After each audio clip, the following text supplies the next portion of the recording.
Argentina tiene presupuesto nacional después de 2 años de la gestión de Javier Milei. Al fin se pudo aprobar un presupuesto nacional que esa es la buena noticia. La mala noticia que también le veníamos analizando hace unos días y también con gremios de docentes aquí en Río Cuarto, hablamos que lo malo es que este presupuesto desfinancia totalmente la educación nacional, la educación técnico-profesional y también la ley de financiamiento del Sistema Nacional de Ciencia y Tecnología. Una nota publicada por Página 12 hace unas semanas menciona que Argentina será el único país de América Latina que no invertirá en ciencia durante el 2026. Tampoco va a invertir en educación, en toda la educación a nivel nacional, específicamente en educación superior, y tampoco en educación técnico-profesional. Pero con respecto a eso se emitió una cautelar en defensa de esta educación porque el artículo 30 de la ley de presupuesto que fue promulgada el 2 de enero se deroga el piso de financiamiento y la ecuanimidad de la distribución de toda la educación a nivel nacional. Sobre esta cautelar y para que nos dé mucho más detalles, tenemos en línea a Tamara Besares, quien es abogada y también colega periodista. Tamara, muy buenos días, ¿cómo estás? Buenos días, Alejo, Mayra y a toda la audiencia. Bueno, ustedes lo estaban resumiendo muy bien. Lo que estamos buscando desde acá, desde Buenos Aires, junto a referentes, militantes, está el exdirector de INET como Gerardo Martesini, abogados que además son padres de alumnos en escuelas técnicas, distintos referentes también de la política nacional, como Pablo González. Estamos tratando de que la justicia ponga un poco de equilibrio en esto y que se dicte, como vos decías, una cautelar. Es un amparo que ahora está analizándose la competencia federal y que lo que se busca justamente es la suspensión de este artículo 30 de la ley de presupuesto, que lo que hace es desfinanciar no solamente a la escuela técnica, eliminando un artículo que establecía un piso de financiamiento, sino también a la ciencia, a la tecnología. Son 1.900.000 estudiantes afectados. Y es muy importante que se plantee la inconstitucionalidad de este artículo, que si querés después te explico por qué consideramos que es inconstitucional, porque de otra forma el proyecto de país está comprometido. Sí, la educación como piso de un país que avanza no solamente en su soberanía, sino que avanza a nivel social. Se está viendo perjudicado el piso de la ciencia, el piso de la educación está siendo desfinanciado totalmente, si bien sufrimos este desfinanciamiento durante 2 años, ahora está más que evidente la intención política de derogar este artículo y de eliminar directamente el piso de financiamiento, en el caso de la educación a nivel nacional, del 6% del PBI. Bueno, en la educación técnico-profesional todavía es más... es urgente hablar de estos temas porque la educación técnica es lo que permite que muchos alumnos y futuros profesionales o muchos alumnos que salen de escuelas técnicas después puedan acceder a un trabajo ya con un título secundario que los habilita también de ahí acceder a diferentes carreras que luego le dan un título y mantener el ascenso social. Bueno, eso es una decisión política de Javier Milei, que le encanta emitir decretos y proyectar leyes inconstitucionales. Comentanos, Tamara, por qué consideran que este proyecto es inconstitucional. Bueno, primero decirte que estamos hablando de un fondo que lo establecía el artículo 52 de la ley justamente de educación técnica profesional, que era del 0,2% de los ingresos corrientes del presupuesto nacional, ¿sí? En términos reales, en 2026 se necesitaban 322.000 millones, que es el 0,2%, y se destinó, deroga este artículo, se destinarían 11.000 millones de pesos de acuerdo al presupuesto, es decir que es nada, es un 4% de lo que efectivamente van a necesitar. Es brutal el ajuste. 93% ajuste. A ver, ese fondo en términos prácticos, para que la gente lo entienda, es lo que se necesita para poder, por ejemplo, pagar los viáticos, para ir a cursar, para establecer la residencia de los alumnos que vienen del interior, para gestionar proyectos.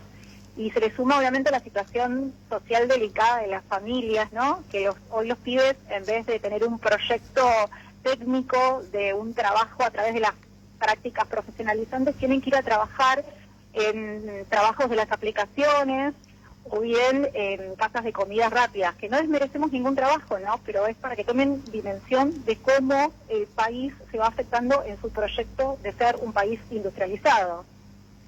Entonces, te decía que este artículo nosotros lo tachamos de inconstitucional, efectivamente, porque viola el derecho a la educación. Este derecho está establecido en la Constitución Nacional y en tratados internacionales como la Convención de los Niños, Niñas y Adolescentes. Viola algo que nosotros consideramos crucial, que es el principio de progresividad, que los derechos sociales, el Estado lo que tiene que hacer es garantizarlos y que siempre se respete un piso de garantías y no que justamente se basa en contra de estos derechos, y además porque es discriminatorio, porque ¿qué pasa con esto? Los que van a poder estudiar carreras técnicas van a ser las familias que tengan más dinero, no todos los que elijan realmente tener un futuro técnico profesionalizante. Entonces es triste porque la educación pública deja de ser igualadora y pasa a ser una educación selectiva por ingreso, que obviamente esto es constitucionalmente inadmisible. Tamara, buenos días. El gobierno alude justamente que este recorte se lo justifica diciendo que busca la flexibilidad fiscal. Justamente le consulto si este ajuste se puede entender así o hay alguna vinculación respecto a la alineación total con Donald Trump y la desregulación y esto de priorizar la economía antes que la soberanía del país. Bueno, básicamente es lo que vos estás diciendo. Yo creo que no resiste análisis lo que está pasando. No hay un proyecto de país, con estándar industrializado. No se busca mejorar la educación. Lo sabemos desde el recorte que ha venido haciendo con las becas Progresar y los distintos recortes a las familias, pese a que nos hacen creer que hay desde capital humano un sostén importante a lo que son las niñeces. Eso sabemos que efectivamente en números no se comprueba. Pero además, algo obvio, que es si Argentina hoy con esta ley que ellos están desfinanciando, tiene un 17% de titulación en escuela técnica y tiene que llegar al doble para igualar a países como Alemania, China y demás, esto no va a pasar desfinanciando a las escuelas, ¿no? Entonces, como vos decís, la alineación es total. No queremos un país de industria, sino queremos un país de servicios, un país de paso.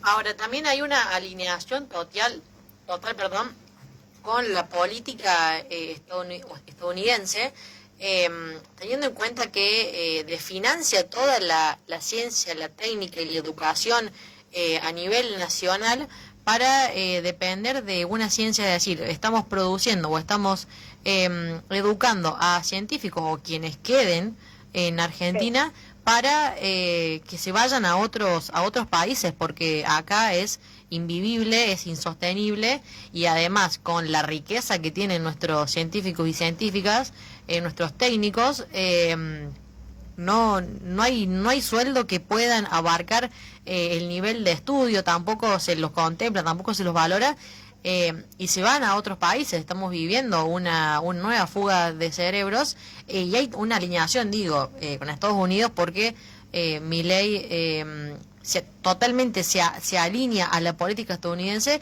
y produce o manda a nuestros científicos, no directamente, sino indirectamente, para que sirvan en otros países. Sí, a ver, esto lo venimos viendo a lo largo de estos 2 años, ¿no? Con el ataque al CONICET, con el ataque a la salud pública, ¿no? Con la pérdida justamente importante de médicos. Nosotros acá llevamos adelante una lucha muy fuerte con el Hospital Garrahan, en donde hoy los médicos y las médicas y el personal no profesionalizado está llevando adelante incluso defensas por sus derechos, porque hoy están siendo sumariados por la lucha que hace un tiempo nosotros vimos. Entonces, voy a citar a Gerardo Marchesini, que es parte del equipo de trabajo que llevó adelante este amparo, Y él lo que dice que este artículo 30, que nosotros planteamos inconstitucional, es la muestra ideológica del neoliberalismo. Se financia todo tipo de educación, como ustedes decíamos. ¿Qué queremos, no? ¿Qué tipo de jóvenes queremos que van a ser los que van a regir el destino de Argentina? Si se está eliminando la Ley de Educación Nacional, el piso de financiamiento mínimo que se establecía, esta norma que tanto cito, que es el artículo 52, que establece el fondo mínimo que les conté para la educación técnica profesional. Es una norma que en el 2005 se creó, que tuvo 10 años de trabajo y que logró, desde un gobierno en el 76 que no financiaba para nada la educación técnica, que se construyera algo diferente. Entonces, la verdad es que con un solo artículo no podemos borrar de un plumazo 20 años de historia.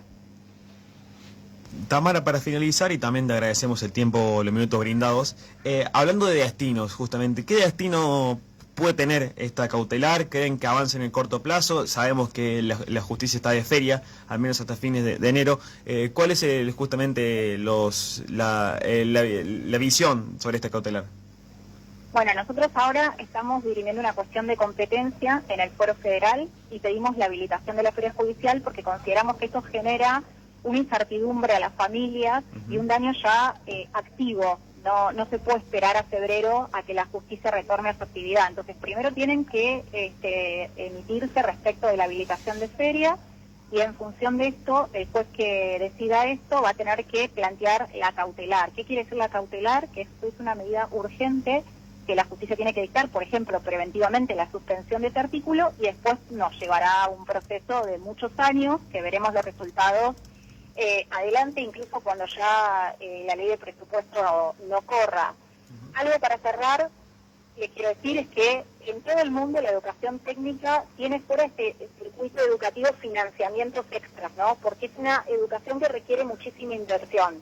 Para que ustedes se den una idea, un alumno de educación técnica profesional requiere una inversión de 3 veces y media el promedio de un alumno de secundaria común. Entonces, es muy importante que la gente lo sepa y es muy importante que se hable de esto porque nos va a marcar el futuro de la Argentina y de nuestros estudiantes. Gracias, Tamara, te agradecemos nuevamente por el tiempo, te mandamos un abrazo y que tengas un buen año. No, gracias a ustedes por difundir estas noticias. Un abrazo. He pasado entonces Tamara Besares, abogada y también colega periodista, bueno, haciendo referencia a esta decisión del gobierno nacional de eliminar el financiamiento a la educación técnica y a la ciencia. Es terrible pensar que, bueno, recién estábamos hablando de la estrategia de violencia que utiliza la ultraderecha y también Javier Milei para defenestrar a quienes opinan diferente, a quienes hacen críticas a su gobierno, y ahora es terrible estar pensando que, como lo dijo Tamara, años tarda un profesional técnico o una profesional técnica para formarse, para servir al país, para fortalecer nuestra soberanía, para fortalecer la educación. Bueno, años tarda y de un plumazo, con una firma, de un día para otro, con la mano o el voto de un montón de cómplices, se borra historia, se borra tiempo, se borra tantas cosas. Es tristísimo pensar que hay gente que siga avalando que este gobierno desfinancie a la educación y al derecho a la educación que tenemos todos, porque también lo mencionó Tamara, el hecho de que se desfinancie casi el 90%, el 95% de la educación a nivel nacional, tanto educación primaria, secundaria, materno-infantil y técnico profesional, porque eso es lo que se deroga, el piso para toda la educación a nivel nacional, se está derogando un derecho, el derecho básico a la educación, y quienes no tengan los recursos para poder acceder a una educación técnica, profesional, privada, se quedan sin poder ejercer, sin poder estudiar. Nosotros que venimos, que somos egresados de la educación pública, si no fuese porque está la educación pública que nos brinda becas, residencia, sostén, docentes que están al pie del cañón siempre, un grupo de compañeros en el cual también nos hacemos sostén entre nosotros. Si no fuese por la educación, la educación pública no lo tendríamos, no estaríamos acá hablando frente a un micrófono. Hay tanto para hablar de la educación que, nada, de un plumazo, de una firma, borran todo. Estoy esperando las voces críticas, sobre todo a locales, de aquellas personas que se encargan de la educación, relacionadas al área de educación, porque Río Cuarto tiene una de las escuelas técnicas más importantes de la zona quizás, y en la que muchos estudiantes de las mismas acuden a ella. Si uno se pone a analizar, que seguramente dato por dato verá que gran cantidad de los estudiantes riocuartenses de secundario asisten estudiando al colegio industrial, varios egresados de allí, así que bueno, espero que esta situación llame la atención de quienes toman decisiones, al menos en la forma aquí en el ámbito local, para alzar la voz y hacer el grito ante este constante desfinanciamiento de la educación. Sí, y esperemos los avances en la justicia sobre todo, que es, bueno, sabemos que la justicia nacional deja mucho que desear. Nuestros legisladores y representantes en el Congreso también dejan mucho que desear. En algunos casos son quienes levantan la mano para aprobar el presupuesto. Bueno, a ellos hay que demandarles la buena representación del pueblo, así que que representen los intereses reales del pueblo, el derecho a la educación, el derecho a formarse, el derecho a la salud, el derecho a la vivienda, todo esto. Tamara Besares haciéndonos la explicación de la cautelar que se emitió en contra de la derogación del artículo 30 de la Ley de Educación Nacional y la Ley de Educación Técnico Profesional. En la mañana esas son las cosas.